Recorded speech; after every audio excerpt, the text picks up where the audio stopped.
I woke up with a jolt, gasping for air like I'd been underwater for hours.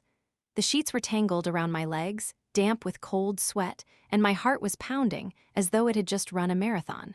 For a few seconds, I didn't know where I was. The world felt foreign, strange, like I had been pulled out of some dream and dropped back into reality, but it didn't fit quite right. I blinked into the darkness of our bedroom, the room Jacob and I had shared. His side of the bed was empty, just as it had been for the last 2 years. His absence was a constant ache, a hollow feeling that never quite went away, no matter how much time passed. I tried to tell myself I was used to it by now, that I could handle it. But that night, it felt different. The ache in my chest was sharper, more painful, like I could still feel his presence lingering in the air. The dream was still fresh in my mind. Jacob, standing in front of me, his face pale, his eyes hollow. He looked wrong, distorted, like a version of himself that wasn't fully here. He was standing in the doorway of our house, a place that had once been a sanctuary but now felt like a prison. His lips moved, but the sound didn't come from him directly. It was like the words were being forced through a wall, muffled and distant, but I could hear them clearly enough. "Leave," he said, his voice shaking with desperation. "You have to leave, right now." I reached for him, desperate to touch him, to make him understand that I needed him, but my hand went right through him. I watched as his figure flickered, like an old TV set losing signal, and my heart sank in my chest.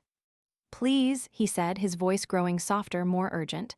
"Get out of the house. It's not safe." Then, just like that, he was gone, vanished into the fog that seemed to swallow him whole. I sat up in bed, the image of him still burned into my mind. His words echoed in my ears, louder now that I was awake. "Get out of the house. It's not safe." What did that mean? Why had he looked like that? Why hadn't he looked like my Jacob, the man I had married, the man I had loved so deeply? I wanted to brush it off, tell myself it was just a product of my grief, that I was imagining things. But deep down, something about it felt real, too real. I tried to calm myself, to reason through the fear and confusion. Maybe I just had a bad dream. Maybe it was just my mind playing tricks on me, a manifestation of the loneliness I felt every day. After all, I had lost him 2 years ago in the most horrific way. Jacob had been everything to me, my husband, my best friend, my confidant. I couldn't believe he was really gone. Even now, I couldn't seem to accept it fully. There were moments when I would hear his laugh in the other room or feel his warmth on the pillow next to mine, and I'd turn, expecting to see him there. But each time, I was met with nothing, just the empty space he had left behind. It wasn't just the grief that made me feel like I was losing my mind. It was the silence. The quiet had become unbearable. Jacob's absence had carved a hole in my heart, a hole that no amount of time seemed to fill. The house, once filled with love and laughter, now felt like a tomb. The sound of my own footsteps was the loudest thing in the house. I spent my days trying to stay busy, to occupy my mind with anything that would keep me from remembering that he was gone. But now, in the dark of the night, with the dream still lingering, I couldn't shake the feeling that something was wrong. Something was off. I had learned to live with the pain of loss, but this was different. I turned over in bed, my eyes scanning the dark corners of the room. It was quiet, too quiet. My eyes fell on the old photograph of Jacob and me on the nightstand, one of the last pictures we had taken together before he died. We were standing on the beach, smiling, our arms around each other, the sunset casting a golden glow over us.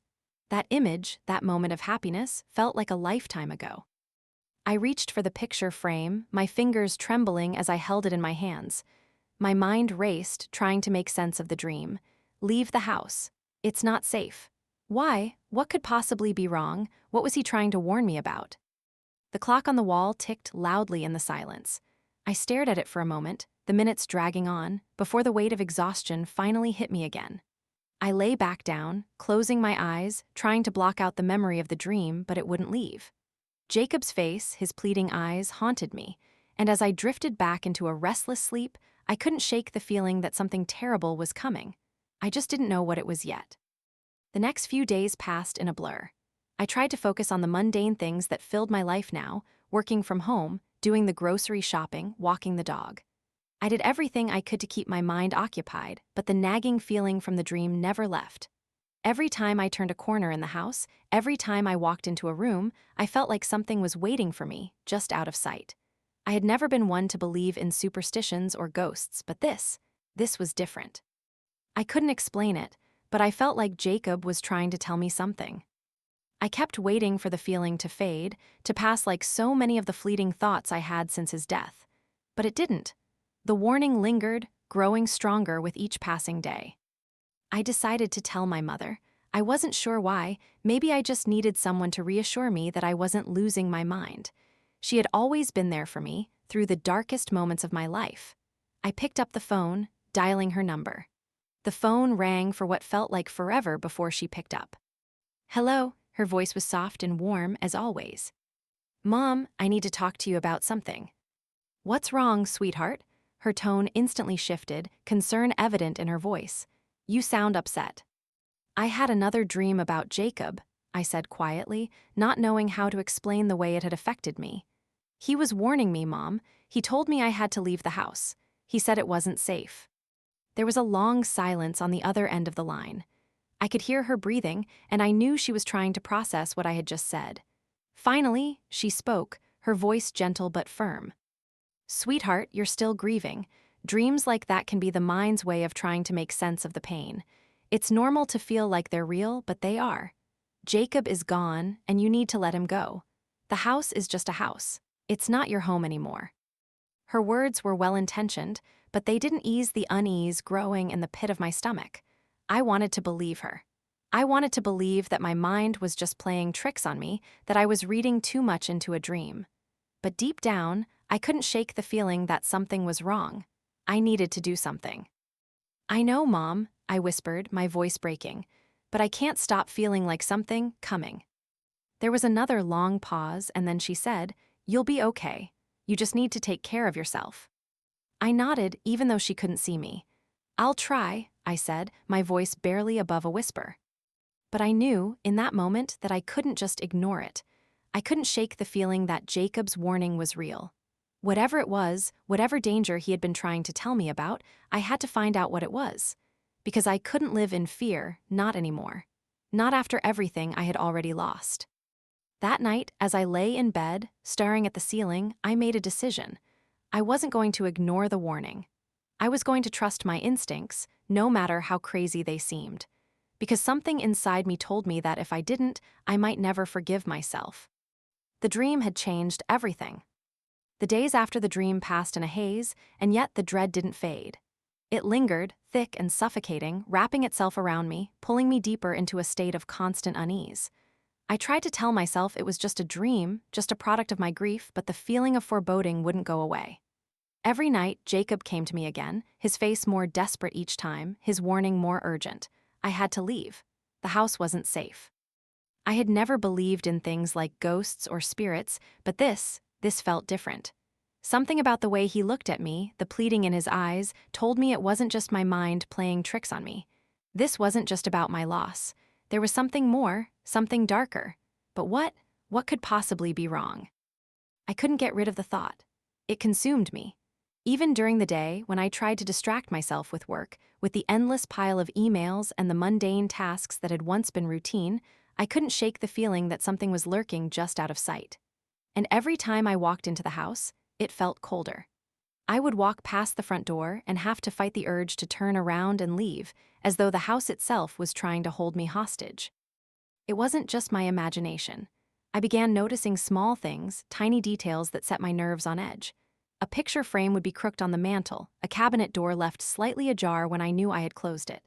At first, I convinced myself it was nothing, just the result of me rushing through the house, not paying attention. But then it happened again. And again. Objects shifted, moved, or disappeared altogether. I was so used to the silence of the house since Jacob's death, but this was different. This silence felt thick, oppressive, as though it was hiding something. One evening, I was in the kitchen chopping vegetables for dinner when the dog, Max, started growling, low, deep in his throat. He was staring at the hallway, his body rigid, his eyes wide and fixed on something I couldn't see. I froze, the knife suspended midair, my heart pounding in my chest. Max's growls grew louder, more insistent. He never acted this way. He had always been a calm dog, sweet and gentle. But now he was shaking, his tail tucked between his legs. "Max," I whispered, my voice trembling, "what's wrong?" I stepped toward him, but he didn't budge. His eyes were fixed on the dark hallway, his ears flattened. I tried calling him again, but he didn't respond. I followed his gaze down the hallway, my breath catching in my throat as I looked into the darkness. Nothing. But the feeling remained.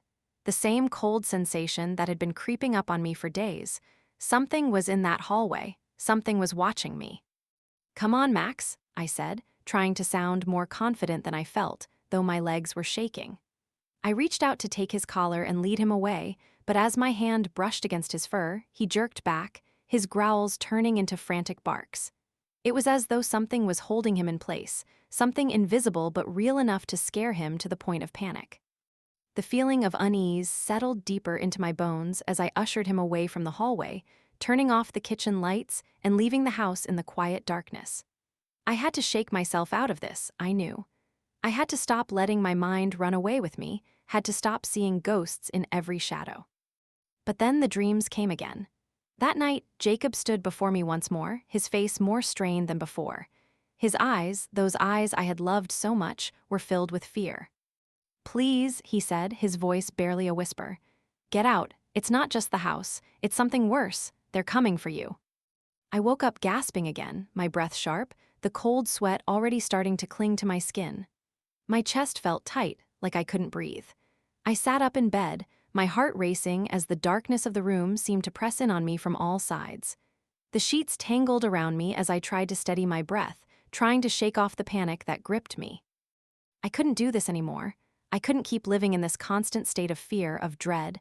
I had to leave, I thought. I had to leave the house, just like he said. But there was a part of me that hesitated. A part of me that feared what might happen if I listened, if I let the warning dictate my actions. It wasn't just about the house. Jacob's warning had been clear. "They're coming for you." But who were they? What did that even mean? What if it wasn't just a dream? What if it was real? I could feel my thoughts spiraling, my mind racing in circles. My hands shook as I grabbed my phone from the nightstand, dialing my mother's number before I could second-guess myself. It rang twice before she picked up. "Sweetheart, it's late. What's wrong?" Her voice was warm, concerned, as always. "Mom, I can't do this anymore," I said, my voice breaking. "The dreams, the feeling, it's like something here with me. I don't know what to do." She was quiet for a long moment, and I could feel her worry seeping through the line. "Honey, dreams like that are a sign of how much you miss Jacob. It's normal to feel like he's still around. You have to remember that he's gone, and your mind is just trying to process it. You're not losing your mind." "I know," I whispered, feeling the weight of her words, but they didn't make me feel any better. "But Mom, what if it's real? What if there's something here? I can't stay here, not like this." "I think you should get out of the house for a little while," she said softly, her tone hesitant. "Take a break. Go stay with me for a while, okay?" I didn't want to go. I didn't want to leave the house. This house was where we had shared so many memories, where we had planned our future together, even before we were married. It was where Jacob had laughed and held me close, where we had fought over silly things, where we had made our life together. To leave, it felt like giving up on all those memories. It felt like saying goodbye to him all over again. But the feeling of dread, the weight of it, pressed harder on me every day. Maybe she was right. Maybe I did need a break. I needed to get away from the house, if only for a little while, to clear my head. But as I agreed to visit her the next day, something deep inside me told me that it wouldn't be enough. Leaving might bring temporary relief, but it wouldn't solve what was really going on. That night, after packing a bag and taking Max to the vet for boarding, I drove to my mother's house, leaving behind the empty walls of our home. The house I had once loved now felt like a prison, and even as I closed the door behind me, I couldn't shake the nagging feeling that I had just made a terrible mistake. I was leaving behind the place where everything had once felt safe, but now, nothing felt safe. Not even the walls of my own home. I couldn't shake the words Jacob had whispered in my dreams. "They're coming for you." What did he mean? What was he trying to warn me about? I didn't know. But whatever it was, I had to face it. And I had a feeling that running from it wouldn't make it go away. I only hoped I would be strong enough when it finally came. The days spent at my mother's house felt like I was walking through someone else's life. Her house, so full of life and noise, was the polar opposite of the quiet, desolate space I'd left behind. Every corner of her house was filled with warmth, with laughter and chatter, the kind of energy that was missing from my own life. I tried to convince myself that being here was what I needed, that it would help me get my head back on straight. But the moment I stepped away from the house, something shifted inside me. The knot of unease that had been slowly unraveling in my chest was tied tight once again, even in the comfort of my mother's home. I couldn't escape the feeling that something was wrong, that I wasn't safe. No matter where I was, the dream clung to me like a shadow, and Jacob's voice, the urgency in it, rang in my ears. Leave the house. It's not safe. The words kept playing on a loop in my mind until I couldn't distinguish them from my own thoughts. Max, the dog, had been unusually quiet during the first few nights at my mother's. At first, I thought it was because he missed our house, his familiar surroundings, but as the days wore on, I realized that he seemed unsettled. He would stare at corners of the room, his ears perked, his eyes tracking something invisible, something I couldn't see. I kept asking myself if I was reading too much into things, but the more time passed, the more I felt like I was losing my grip on reality. I'd been avoiding my phone, keeping the conversations with friends and family to a minimum. I didn't want to explain myself. I didn't want to admit that I couldn't even walk through my own front door without feeling like I was being watched, like something was waiting for me to make a mistake. Something I couldn't see but could feel in the very air of that house. The dreams grew more vivid, more real. Jacob appeared to me more frequently, always the same, his face pale and broken, his eyes filled with terror. I couldn't bring myself to tell anyone about them, not even my mother. She would have dismissed them as nothing more than my grief, just like she had dismissed everything else. But I couldn't ignore them. I couldn't ignore the deep, gnawing instinct that told me I was meant to leave that house, no matter what. One night, I couldn't take it anymore. I tossed and turned in my mother's guest room, the sheets twisted around me as I stared at the ceiling. I could hear my mom and dad talking downstairs, their voices muffled but clear. They were discussing a trip they had planned for the weekend, their usual chatter filling the space. But I couldn't focus on them. I couldn't focus on anything except the feeling that was growing in the pit of my stomach. The feeling that I wasn't safe here either. That this sense of unease, of something lurking just outside the frame of my life, wasn't something I could escape. I sat up, suddenly wide awake, my heart hammering in my chest. The urge to go home, to confront whatever it was that was haunting me, was overpowering. I had to go back. The thought of staying here, of hiding away from my house, felt wrong. If I was going to face whatever this was, I couldn't do it in the comfort of my parents' house, under the illusion of safety. I had to go back to the place that had once been home, the place where Jacob had been with me. I quietly got out of bed and grabbed my jacket from the back of the chair, my heart pounding harder as I moved through the darkness of my mother's house. I didn't wake anyone. I couldn't explain why I felt the need to leave again, and I didn't want to have to try. Not tonight, not now. I slipped out into the night, the cool air hitting my skin like a slap as I made my way to my car. I fumbled with the keys in the dark, my fingers shaking, my mind racing as I slid into the driver's seat. I told myself that I could go home for just a little while, just to check on things, to see if everything felt okay. But even as I started the engine, I knew deep down that I wasn't going to just check on the house. I was going back to confront the thing that had been haunting me, to face whatever had been trying to tear me apart. The drive back to the house felt like it took an eternity. The familiar streets, the quiet neighborhoods, all seemed to blur together as I focused on the road ahead. The air inside the car was thick with tension. I couldn't stop my thoughts from spinning out of control. What if I was wrong? What if there was nothing here? What if I was just letting the grief, the loneliness get the best of me? But the dream, Jacob's face, the urgency in his voice, I couldn't shake it. I couldn't shake him. When I pulled into the driveway, I sat in the car for a moment, staring at the house. The lights were all off, the windows dark and still. It looked empty, just like I'd left it. My fingers curled around the steering wheel and I swallowed hard. There was something about the house at night, the way it loomed in the darkness, that made me feel like I was trespassing, like I didn't belong here anymore. But this was my home. I couldn't keep running from it. I got out of the car and walked to the front door, the sound of my footsteps too loud in the quiet night. I hesitated for a moment, my hand on the doorknob, before turning it and stepping inside. The air inside felt colder than usual, as if the house had been holding its breath while I was gone. The silence was suffocating, pressing down on me, and I shivered involuntarily as I made my way through the house. My eyes moved around the familiar rooms, but they felt unfamiliar. The house was unchanged, but something about it felt wrong. I walked into the living room, my footsteps echoing in the empty space, and that's when I saw it. A picture frame, the one that had been sitting on the mantel for years, was lying face down on the floor. I knelt down to pick it up, my fingers trembling as I turned it over. It was a picture of Jacob and me, taken just before he died. A memory of a time when we were happy. A time when I had no idea how quickly everything would change. I set the frame back on the mantel, my heart heavy in my chest, but the unease grew. I couldn't shake the feeling that I wasn't alone in the house. I started to move through the rooms, checking every corner, every hallway. Max was still at the vet, so there were no signs of him following me. The house was as empty as it had been when I left, but I still couldn't shake the feeling that someone, or something, was watching me. I stepped upstairs, my pulse quickening as I reached the top of the stairs.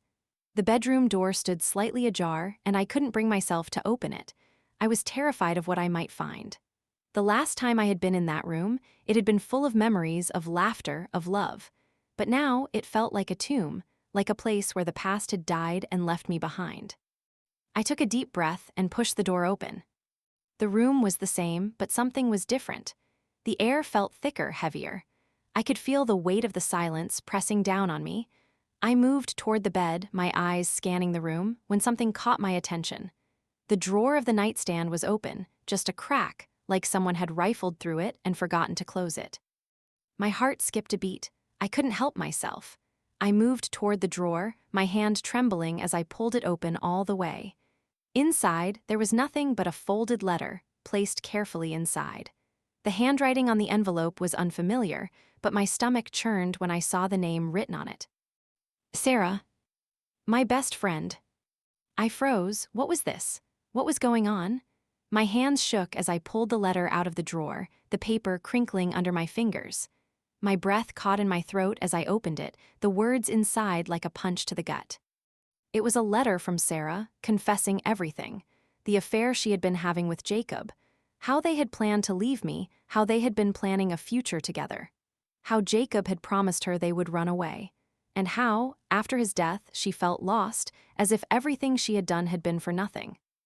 The room spun around me, the letter slipping from my fingers as the weight of betrayal crushed me from the inside out. My best friend. My husband. Both of them lying to me, deceiving me for months, maybe even longer. I had been living a lie. And in that moment, standing in the room that had once felt like a home, I realized the truth. Jacob's warning wasn't just about the house. It was about the lies. The truth was here, hidden in the shadows, waiting for me to face it. The letter sat there in front of me, its crisp paper taunting me with a reality I didn't want to face. Sarah, my best friend, the one person who had been there through it all. The one who had held me when I cried, laughed with me during our best moments, and whispered secrets we promised would stay between us forever. But now, as I looked at the paper in my hands, I realized that all the promises, all the moments we shared, had been lies. The truth hit me with the force of a freight train. Jacob, the man I loved with every fiber of my being, the man I had spent nearly a decade with, had betrayed me. And Sarah, my confidant, my rock, had been a part of it. The weight of it crushed me, making it hard to breathe. My vision blurred as tears filled my eyes, but I couldn't bring myself to cry, not yet. There was too much anger, too much disbelief swirling inside me to allow for the release that tears would bring. I had to know more. I had to understand how deep this betrayal went, how long it had been going on. I couldn't let this lie fester in my heart any longer. I didn't want to face this, didn't want to believe it was true, but standing in the bedroom that had once been our sanctuary, I had no choice but to face it. I carefully placed the letter back on the nightstand, my fingers trembling. Then, I moved to the closet. I hadn't looked in there since Jacob's death. The clothes still hung neatly, his favorite shirts and jackets lined up as if he had just stepped out to get coffee and would be back any moment. My heart twisted as I ran my hand across the fabric of his jacket. I remembered the times when he would pull it off after coming home from work and throw it across the chair, muttering about the day's stress. Now, those clothes were relics of a life that no longer existed. I stepped back, my head spinning. What was I supposed to do with this? How could I even begin to process what I was reading, what I was seeing? The betrayal was one thing, but to realize it was all hidden in plain sight, in the very rooms where I thought I was safe, where I thought we shared a future, was something else entirely. The realization hit me like a slap to the face. How could I not have known? My eyes scanned the room one more time, desperate for some explanation, something that would help make sense of the lies. But there was nothing, just emptiness. The warmth of his body, the sound of his voice, the way he used to laugh when I made a joke, it was all gone. All I had now were these cold, unyielding truths. I couldn't stay here, not anymore. I didn't know where to go or what to do next. I was hollow, drained of everything I once thought I knew, but I couldn't keep running. I had already run far enough. I grabbed my purse, quickly scanning the room for anything I might need before stepping out of the house. Every step I took felt like it was ripping me further away from the life I once had. There was no part of me that felt like I belonged here anymore. It wasn't just the house that was tainted. It was everything, every memory, every object that had once been part of the life we had built together. It was all poisoned now. I drove in a daze, the headlights of my car cutting through the darkness as I sped through the streets, not really paying attention to where I was going. My mind was too full of images: Jacob's face, Sarah's betrayal, the truth that I hadn't known about my own marriage. I wanted to scream. I wanted to shatter everything in my path, to release the pain that felt like it was crushing my chest. But I didn't. Instead, I just drove.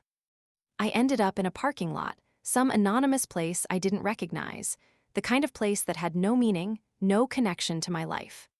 I parked the car and sat there for a long time, staring out at the empty night, my hands gripping the wheel until my knuckles ached. Max's growl from earlier echoed in my mind. The way he had stared at something invisible, something I couldn't see. I wondered if he had sensed something in the house, too. What was it? Was it just my imagination, or had the house truly become a prison for me? Had it become a place where betrayal lingered in the walls, in the air, like a disease that spread to everything it touched? I wasn't sure how much time had passed, but eventually I found myself standing outside of my mother's house again, the familiar porch light casting a soft glow across the front yard. I rang the doorbell, my heart pounding in my chest. When she opened the door, she gave me a worried smile that quickly faded when she saw my face. "Honey," she said, her voice laced with concern, "what happened? Where, Max?" I shook my head, unable to speak at first. My throat felt tight, constricted by the weight of everything I had just learned, everything I had just uncovered. Finally, I managed to say, "I can't stay there anymore, Mom. I can't go back to that house." "Why?" Her voice was gentle, but I could hear the confusion in it. She stepped aside, letting me inside, but I didn't move. I stood frozen in the doorway. I didn't know where to begin. How could I even explain the storm that had torn through my life? How could I tell her that everything I had believed in was shattered, that I had discovered the man I loved had betrayed me with my best friend? I opened my mouth to speak, but nothing came out. The words were stuck in my throat. How could I tell her about the letter about Sarah? How could I explain that my whole life had been a lie, a beautiful lie, but a lie nonetheless? "Mom," I began, my voice breaking. Jacob was having an affair with Sarah. She wrote me a letter. I found it in the house. They planned to leave me." I could feel the tears begin to sting my eyes, but I couldn't stop them. Her face shifted, going from confusion to shock. "What? No, that's—" "I don't know what to do, Mom." I broke down, my body shaking with sobs. "I don't know how to make sense of this. How could I not have known?" My mother pulled me into her arms, holding me tight as I cried into her shoulder. I could feel the warmth of her embrace, the steady rhythm of her heartbeat against my cheek, but it didn't bring the comfort I needed. It only reminded me of what I had lost, of what Jacob and Sarah had taken from me. "I'm so sorry, sweetheart," my mother whispered, her voice thick with emotion. "But you'll get through this. You're strong, you'll figure it out. You're not alone in this." The words were kind, but they didn't reach me. They couldn't. I pulled away from her, wiping my eyes as I took a deep breath. I need time, Mom. I don't know how I'm supposed to move on from this. How do I get past this?" "You take it one step at a time," she said gently, her hand resting on my shoulder. "And when you're ready, you'll figure it out." I didn't know what the future held. I didn't know how I was going to move forward from this. But what I did know was that I couldn't stay in the past. I couldn't keep drowning in this endless cycle of pain, anger, and betrayal. I needed to face the truth, even if it was the hardest thing I'd ever done, even if it tore me apart. The truth had found me in the most brutal of ways, but now it was time for me to find a way to live again. even if it meant leaving behind everything I thought I knew. The days that followed felt like a blur. I stayed at my mother's house, numb and adrift, barely able to focus on anything. The truth was suffocating me, filling my mind with images I couldn't shake. Every time I closed my eyes, I saw Jacob's face, that smile that had once meant everything to me, now tainted by betrayal. And Sarah? Sarah, the woman I had trusted more than anyone, the one I had confided in, the one I had thought of as my sister. Every time I thought I had a handle on the pain, it hit me again, stronger, deeper, sharper. The letter, with its cold, cruel honesty, had cracked open the fragile wall I had built around my heart. There was no escaping it now. There was no pretending it wasn't true. Jacob had been having an affair with Sarah.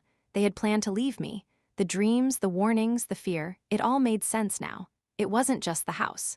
It wasn't just the space we'd shared. It was them. I couldn't go back to the house, not yet. The thought of returning to that place, where everything felt so broken, where the memories of a life I thought I had came crashing down around me, was unbearable. I couldn't face it. But the more I stayed away, the more the questions piled up in my mind until I couldn't think of anything else. I needed to know everything. I needed answers, even if they tore me apart.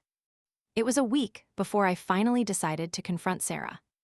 I had avoided her calls, her texts, everything. She had left me multiple messages, apologizing, begging me to understand. But I couldn't bring myself to listen. How could I? How could I hear her voice, hear the woman who had betrayed me, and not lose myself completely? But I couldn't avoid it forever. I needed to know the truth. I needed to hear it from her. I called her late one afternoon. My heart pounded in my chest as I dialed the number, my fingers trembling. It had been so long since I had spoken to her. The silence between us was deafening. It rang a few times before she picked up, and for a moment, there was only the sound of her breathing on the other end. I could hear the hesitation in her voice when she finally spoke. "Hello." "Sarah," I said, my voice quiet, controlled, but the words burned with a force I could barely contain. "I need to talk to you. I need you to tell me everything." There was a long pause. I could almost hear her weighing her options, trying to find a way out. But there was no way out now. She had already crossed the line. She had already broken me. "I know what you're going to say," she said finally, her voice thick with emotion.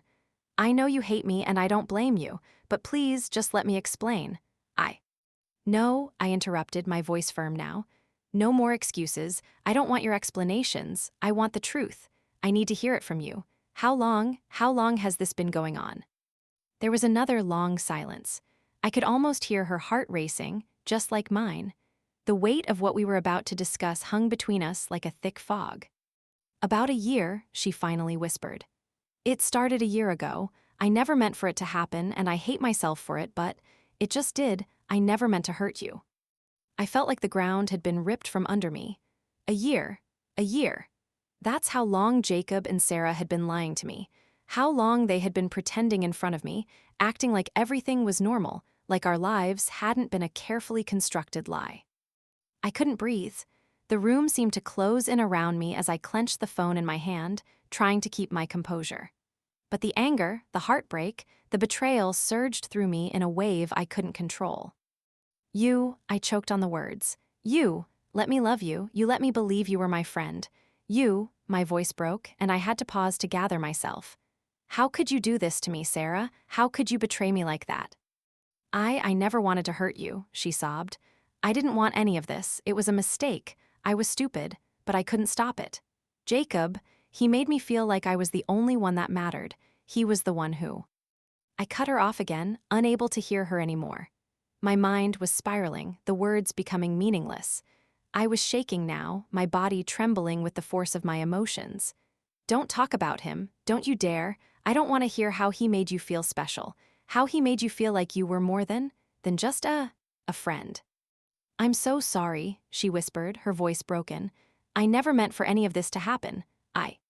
"Stop," I screamed, the sound raw and jagged in my throat. "Just stop, Sarah. I don't care about your apologies. I don't care about your regrets. You're not sorry for me, you're sorry for you. You're sorry you got caught. I know I don't deserve your forgiveness, but please, just let me make it right. I can't change what happened, but I want to make things better between us." I felt the tears finally coming, hot and heavy, blurring my vision as I slumped against the wall. You don't get to make things right. You don't get to fix this, Sarah. You destroyed everything. Everything I had, everything I believed in. I wiped my eyes angrily, my chest heaving with the weight of it. You can't fix that. You can't fix me. There was another long silence, and for a moment, I thought she might hang up. But then, she whispered the one thing that cut through me more than anything else she had said. I'm sorry, I'll leave you alone now. I won't bother you anymore. And just like that, she was gone. I stared at the phone in my hand, the weight of her words hanging in the air, thick and suffocating. I had expected anger. I had expected excuses, but hearing her finally admit what she had done, hearing her apologize in a voice so full of self-loathing, was something I hadn't been prepared for. But it didn't matter. It didn't matter how sorry she was. The damage had been done. The friendship I had once relied on, the bond that had been a constant in my life, was gone. Shattered. And the man I had loved, the man I had shared my life with, had shattered it right alongside her. I felt like I was drowning. Every breath felt labored, as though the weight of this betrayal was pressing down on my chest, suffocating me. The tears came then, flooding over me, releasing the emotions I had been holding back for so long. My body trembled with the force of it, and I let myself cry for the first time in days. I cried for the life I had lost, for the love that had turned out to be nothing more than a lie, for the friendship that had betrayed me. I cried because I was angry. Angry at myself for not seeing it sooner. Angry at Jacob for deceiving me. Angry at Sarah for taking advantage of our bond. And I cried because the truth, no matter how painful, was still the truth. I didn't know what to do next. I didn't know how to move forward from this. But I did know one thing: there was no going back. The world I had known was gone, and it would never be the same again. The next few days passed in a haze. I avoided anyone who tried to reach me, spending my time alone in my mother's house, reflecting on the chaos of everything that had happened. There was a small part of me that wondered if I could ever trust again, if I could ever love again. But that felt so far away. Right now, I just had to survive. I just had to get through this, one moment at a time. And when the time came, I would rebuild. Not for Jacob, not for Sarah, but for me, because in the end, it was all I had left. The days after that conversation with Sarah blurred together. I don't remember much of what happened in the immediate aftermath, only the crushing weight of betrayal, of loss, sinking deeper into my bones. It wasn't just the affair. It wasn't just that Jacob had been unfaithful or that Sarah had been the one to betray me. It was everything. It was the life we had built together, the future I had imagined, all of it shattered in an instant. The truth had exploded in my face, and I was left standing in the wreckage, unable to make sense of the pieces. Max had returned to my mother's house, his calm eyes and soft fur the only comfort I had left. He didn't understand why I was hurting, why I had stopped crying and just sat there, staring into space. But he stayed close to me, his body leaning against mine whenever I sat on the couch, his warmth a small but constant reminder that I wasn't completely alone. I spent the next few days mostly in silence, letting the thoughts swirl around in my head, unable to find a way to clear them. I stayed up late at night, staring at the walls, imagining Jacob's face, the way he used to look at me with so much love. How could he have looked at me like that while also betraying me? How could he have held me in his arms and whispered sweet things in my ear when all along he was planning to leave me? I couldn't make sense of it. The anger and sadness mixed inside me like a storm, overwhelming in its intensity. But what hurt the most, what gnawed at me in the darkest corners of my mind, was the feeling of being utterly alone. I thought I had been loved. I thought I had shared my life with someone who truly saw me, someone who cared for me as much as I cared for him. But all of that had been a lie. What did it mean when the people you trusted most in the world betray you in such a profound way? How did you move forward when the foundation of your entire life had been ripped out from under you? I didn't have the answers. But somehow, I had to find a way to survive this. I finally returned to the house a few days later. I wasn't ready, I didn't want to go back, but there was something pulling me. I had to. I stood in front of the house for a long time, looking up at it. The place where so many of my happiest memories had been made. The house we had turned into a home. And now it felt like a stranger's house, a place that belonged to someone else, someone I no longer knew. I couldn't bring myself to open the door at first. My hand hovered over the doorknob, my heart pounding. Everything inside me screamed to turn around and leave, but I knew I couldn't. I had to face this. I had to face the truth, even if it was the hardest thing I had ever done. The door creaked as I pushed it open, and the familiar scent of the house of Jacob, of us, hit me like a punch to the gut. It smelled like dust and emptiness now. The silence was unbearable, deafening. I stepped inside, the weight of everything pressing down on me, making it hard to breathe. Max padded inside with me, his tail wagging nervously as if he could sense the tension in the air. I patted his head absently as I moved through the rooms. The furniture was the same, the little trinkets on the shelves exactly where they had been before, but none of it felt real anymore. The walls that had once been filled with laughter and warmth were now cold and oppressive. The house had become a shell, a place where memories lived but no longer had meaning. I made my way to the living room, where the photo of Jacob and me, now just a painful reminder, still sat on the mantel. I had wanted to take it down, to throw it away, but I couldn't. It felt like erasing a part of him, a part of us. And even after everything, part of me still clung to that memory. I sat down on the couch, the weight of my thoughts settling on my shoulders like a heavy cloak. I couldn't stay here long. I couldn't bear the thought of being here for too long. But for now, I needed to process this. I needed to come to terms with the fact that this house, this life, was no longer mine. That the man I had loved was no longer the man I thought I knew. Max jumped up beside me, his head resting on my lap. I absent-mindedly stroked his fur as my mind wandered, trying to make sense of everything. How had it happened? How had I been so blind to what was happening behind my back? How had I missed the signs? The guilt washed over me in waves, sharp and stinging. Had I not been enough? Had I somehow failed him? I let out a shaky breath, rubbing my eyes as if trying to push away the tears that were threatening to break free. The truth was too much. The betrayal was too much. The anger, the sadness, the confusion, it all felt like it was closing in on me, suffocating me. It was a week later when I finally decided to confront Jacob's family. I didn't want to, I really didn't. The thought of seeing his parents, of standing in front of them and explaining everything that had happened, filled me with dread. But I had to, for my own peace of mind. I needed to know if they had known about the affair, if they had known about what Jacob had been planning. The visit was the hardest thing I had ever done. I arrived at their house, my heart in my throat. Jacob's parents were kind, loving people, the kind of parents I had always wanted for myself. I had loved them as my own, and I still wanted to believe that they had no part in any of this. But deep down, I needed to know. I couldn't keep living with the uncertainty. His mother, Karen, answered the door. She looked at me with a soft smile, but it faded quickly when she saw my face. She must have known something was wrong.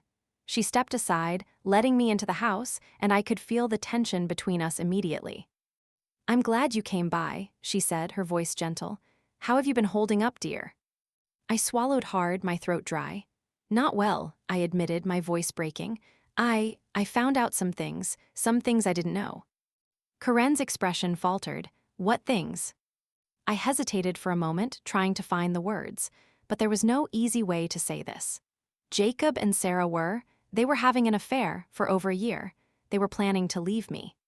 The words hung in the air, and I watched as Karen's face drained of color. She stepped back, her hand going to her mouth as if she couldn't process what I was saying. "No," she whispered, shaking her head. "No, that's impossible. Jacob would never." I looked at her, my heart breaking for both of us. "He did, Karen. I found the letter. He was planning to leave me for Sarah. I don't know how long this has been going on, but it's over. It's all over." Karen stood frozen, her eyes filling with tears. "I had no idea," she whispered. "I never suspected anything. He loved you, he always talked about how much he loved you. How happy you made him, how could he?" "I don't know," I said, my voice trembling. "I don't know how he could." The silence between us was deafening. I couldn't bear it. I couldn't bear seeing her pain or the pain I felt myself. She had lost her son, and I had lost everything. We were both standing in the ruins of a life we thought we understood. "I'm sorry," I said quietly, my voice barely above a whisper. "I didn't mean to tell you like this. I needed to know if you knew." Karen wiped her eyes, a sad smile crossing her face. "No, we didn't know. I wish I had known. I wish I could have helped." "I wish I had known too," I said softly. "But now I just need to move forward. I need to figure out what comes next."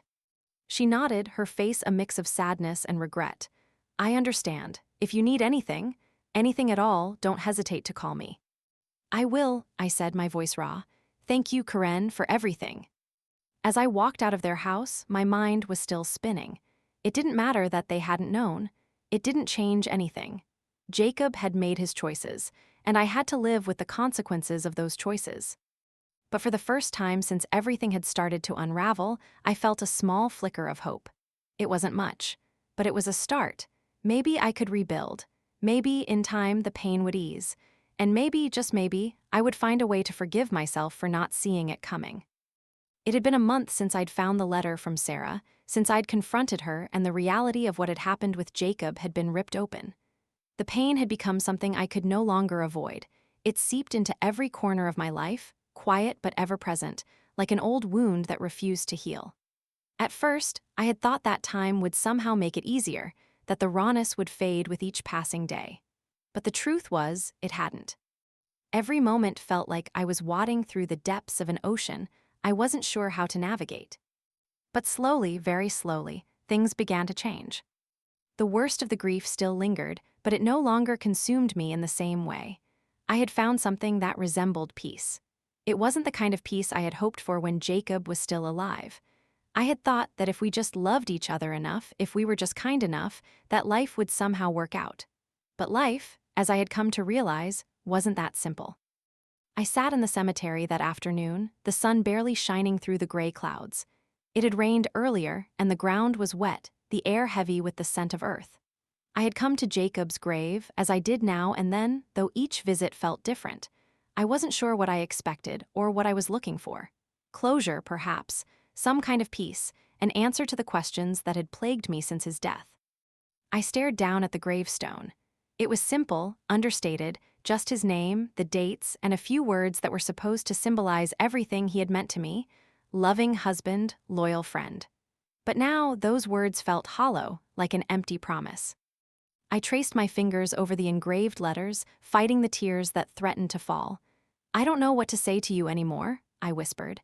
I don't know how to keep forgiving you for what you did. My voice cracked as I spoke, but I pushed through it. I had to say it.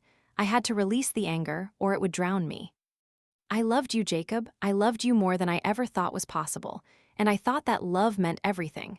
But it wasn't enough, was it? My hand trembled as I pulled it away from the stone. I don't know how you could do this. I don't know how you could betray me like that. I keep asking myself if there was something I missed, if there was some sign that I didn't see, but there's nothing. You kept it all hidden. You kept everything from me.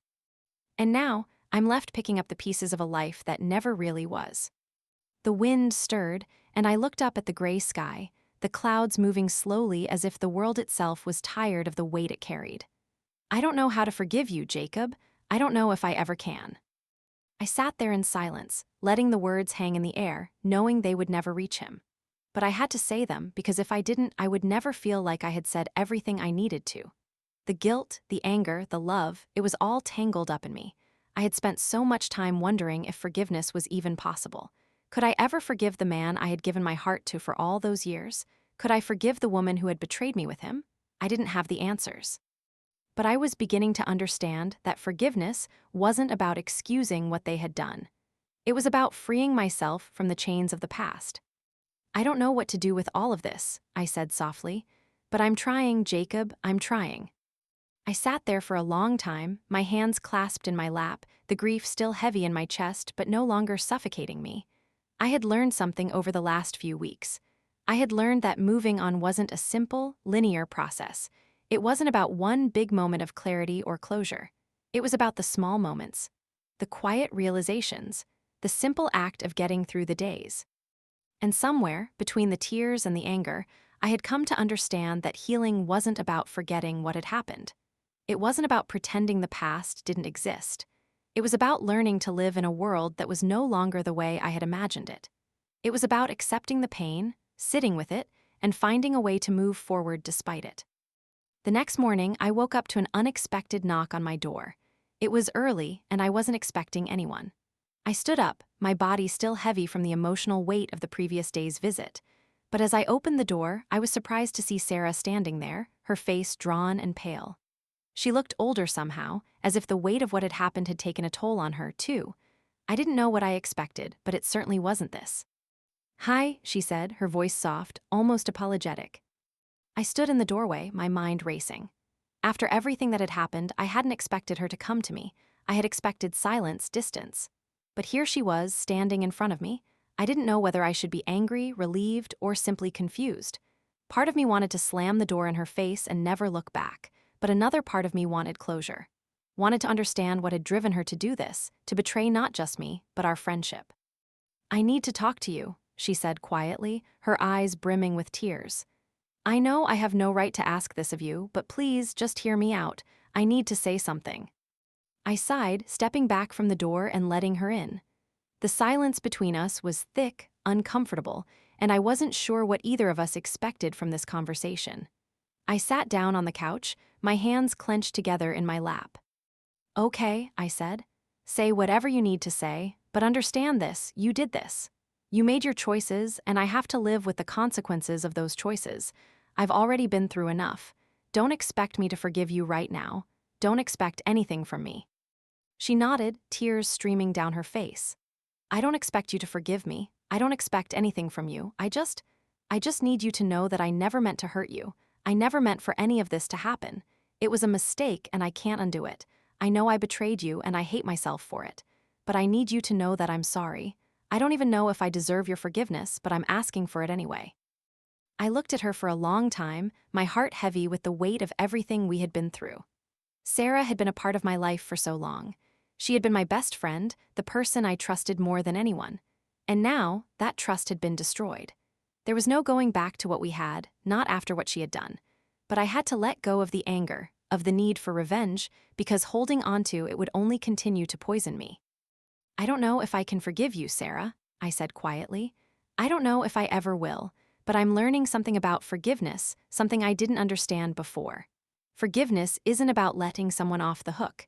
It's about freeing myself from the burden of hatred, from the weight of what you did to me. I have to move forward. I have to let go of this, or it will destroy me." She nodded, looking both relieved and devastated at the same time. "I understand. I'm so sorry. I'll never forgive myself for what I've done, but I hope one day you can find peace." I didn't answer right away. I wasn't sure what peace looked like for me anymore.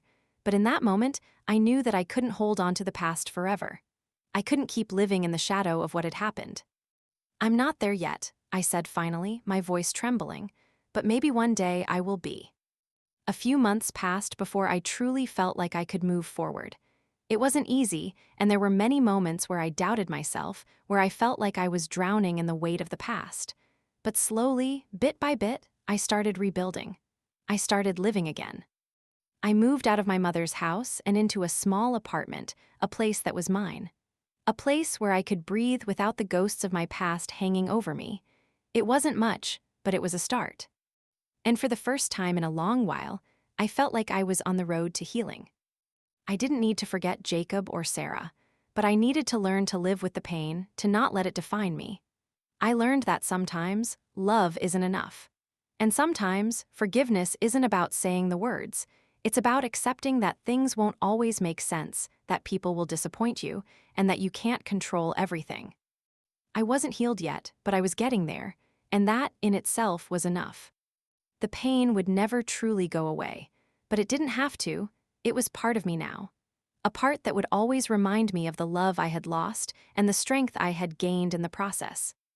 And that, I realized, was the greatest lesson of all.